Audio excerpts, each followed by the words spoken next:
All right, I'm here.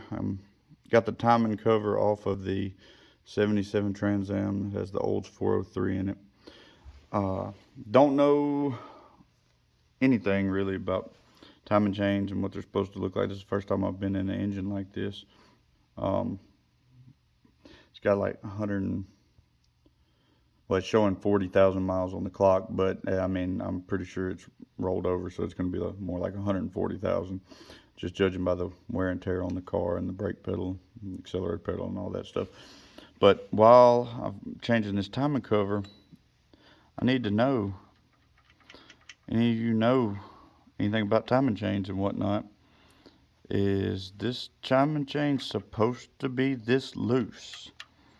I mean, I would imagine it's not.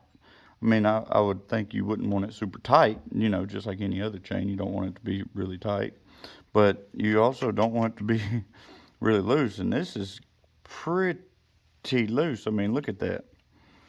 Let me give a good look around to everybody. That way you can see it a little bit better. All the teeth on the crank and the cam gear, they all look okay from an untrained eye, but I'm just wondering, do I need to go ahead and replace this chain? Please drop advice, comments